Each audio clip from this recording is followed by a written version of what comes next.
A Era dos Mártires, capítulo 7. A defesa da fé. Continuação. Os argumentos dos apologistas. Na sessão anterior, mostramos alguns dos argumentos que os apologistas empregaram para enfrentar a questão das relações entre sua fé e a cultura que os rodeava. Agora, ainda que, sumariamente, devemos resumir alguns dos elementos com os quais tentaram responder às principais críticas que se faziam às doutrinas do cristianismo. A acusação de serem ateus, os cristãos respondiam dizendo que, se eles eram ateus, também o haviam sido alguns dos mais famosos filósofos e poetas gregos. Para fundamentar esse argumento, não tinha senão que recorrer a algumas das obras da literatura grega, em que se dizia que os deuses eram invenção humana, que seus vícios eram piores que os que se praticavam na sociedade humana e outras coisas desse estilo.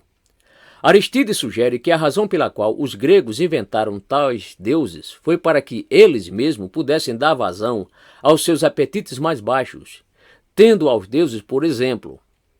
Tarciano diz que toda a criação foi feita por Deus, por amor a nós e que, portanto, é um erro adorar a uma parte qualquer dessa criação. No mesmo sentido, Atenágoras diz: eu não adoro a um instrumento, mas aquele que produz a música. Além disso, vários dos apologistas atingiram no rosto dos pagãos que seus deuses são feituras de mãos, e há até alguns que têm necessidade de guardas para protegê-los de quem, de outro modo, tentaria roubá-los. Que classe de Deus é essa que necessita de proteção humana? Que poderes teriam para cuidar de nós? Quanto à ressurreição, os apologistas respondem apelando à onipotência divina. Com efeito, se cremos que Deus fez todos os corpos do nada, porque não haveríamos de crer que possa reconstruí-los novamente, mesmo depois de mortos e decompostos?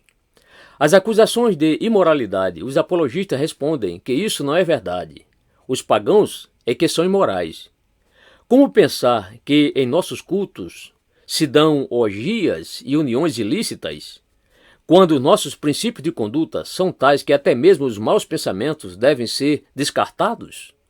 São os pagãos que, baseados no que eles mesmos contam de seus deuses, e até às vezes sob pretexto de adorá-los, cometem as mais baixas imoralidades.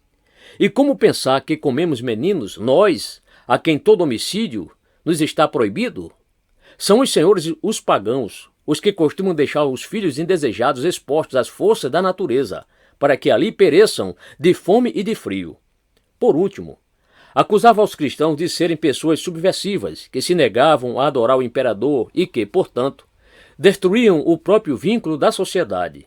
A tal acusação, os apologistas respondem dizendo que, com efeito, negam-se a adorar o imperador ou qualquer outra criatura. Entretanto, são súditos leais do império. O que o imperador necessita não é ser adorado, mas ser servido.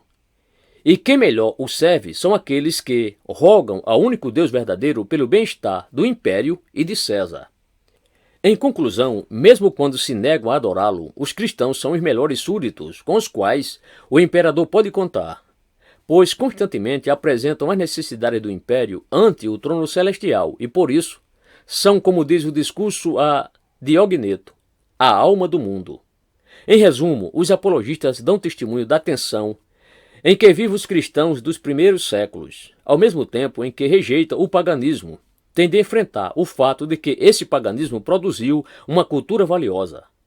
Ao mesmo tempo em que aceitam a verdade que encontram nos filósofos, insistem na superioridade da revelação cristã.